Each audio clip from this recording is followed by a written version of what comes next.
Welcome back. ಉಳಿದ ಸುದ್ದಿಗಳನ್ನು ಫಟಾಫಟ್ ಅಂತ ನೋಡೋಣ.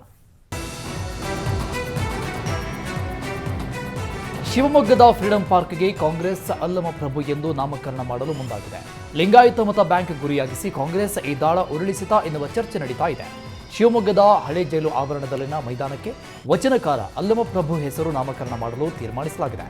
ಶಾಸಕ ಚನ್ನಬಸಪ್ಪ ಈ ಮೈದಾನಕ್ಕೆ ಚಂದ್ರಶೇಖರ್ ಆಜಾದ್ ಹೆಸರು ಇಡುವಂತೆ ಒತ್ತಾಯಿಸಿದರು.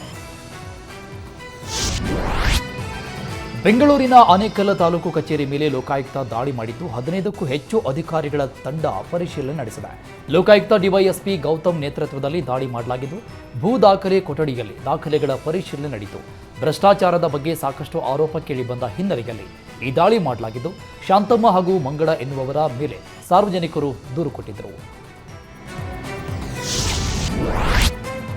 ರಾಯಚೂರು ಪೊಲೀಸರು ಭರ್ಜರಿ ಕಾರ್ಯಾಚರಣೆ ನಡೆಸಿ 2023ನೇ ಸಾಲಿನಲ್ಲಿ ಜಿಲ್ಲೆಯ ವಿವಿಧ ಠಾಣೆಗಳಲ್ಲಿ ದಾಖಲಾದ 113 ಪ್ರಕರಣಗಳನ್ನು ಭೇದಿಸಿದ್ದಾರೆ. ಇದರಲ್ಲಿ ಒಟ್ಟು 1 ಕೋಟಿಗೂ ಹೆಚ್ಚು ಮೌಲ್ಯದ ಬಂಗಾರ, ಬೆಳ್ಳಿ ವಸ್ತುಗಳನ್ನು ಜಪ್ತಿ ಮಾಡಿದ್ದಾರೆ. ಅಲ್ಲದೆ ಕಳ್ಳತನ ಮಾಡಿದ 164 ಜನ ಕಳ್ಳರನ್ನು ಬಂಧಿಸಲಾಗಿದೆ. ಅಕ್ರಮ ಗಾಂಜಾ ಅಡ್ಡೆಗಳ ಮೇಲೆ ದಾಳಿ ನಡೆಸಿ 38 ಕೆಜಿ ಗಾಂಜಾ ಜಪ್ತಿ ಮಾಡಿ 21 ಜನ ಆರೋಪಿಗಳನ್ನು ದಸ್ತಗಿರಿ ಮಾಡಲಾಗಿದೆ.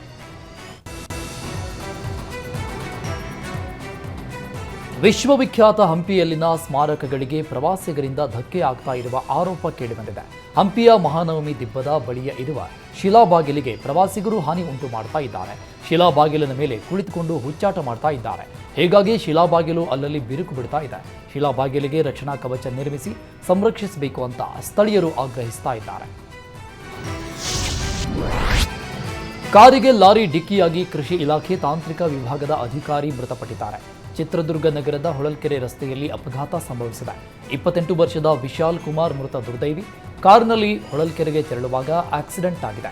ಹೊಳಲ್ಕೆರೆ ಪಟ್ಟಣದಲ್ಲಿರುವ ಕೃಷಿ ಇಲಾಖೆ ಕಚೇರಿಯಲ್ಲಿ ವಿಶಾಲ್ ಕುಮಾರ್ ಕಾರ್ಯನಿರ್ವಹಿಸ್ತಾ ಇದ್ರು. ಸೊರಬ ವಿಧಾನಸಭಾ ಕ್ಷೇತ್ರದಲ್ಲಿ ವಿಕಸಿತ ಸಂಕಲ್ಪ ಭಾರತ ಯಾತ್ರೆ ಕೈಗೊಳ್ಳಲಾಗಿದೆ.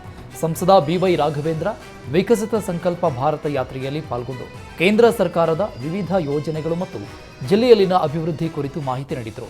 ಜಲಜೀವನ್ ಮಿಷನ್ ಮೂಲಕ ಮನೆ ಮನೆಗಳಿಗೆ ಕುಡಿಯುವ ನೀರು ಪೂರೈಸಲಾಗ್ತಾ ಇದೆ ಅಂತ ಹೇಳಿದ್ದಾರೆ.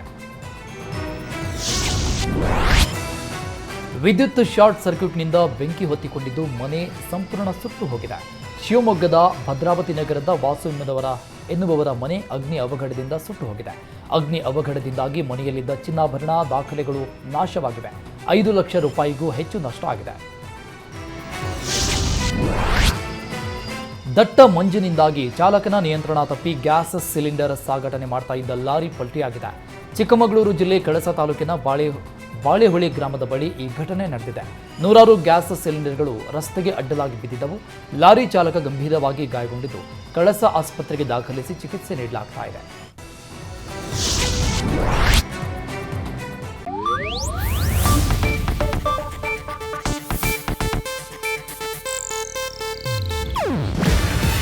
ಇದು ಏಷ್ಯಾನೆಟ್ ನ್ಯೂಸ್ ನೆಟ್ವರ್ಕ್ ಪ್ರಸ್ತುತಿ. ನೀವು ನೋಡ್ತಿದ್ದೀರಾ ಏಷ್ಯಾನೆಟ್ ಸುವರ್ಣ ನ್ಯೂಸ್.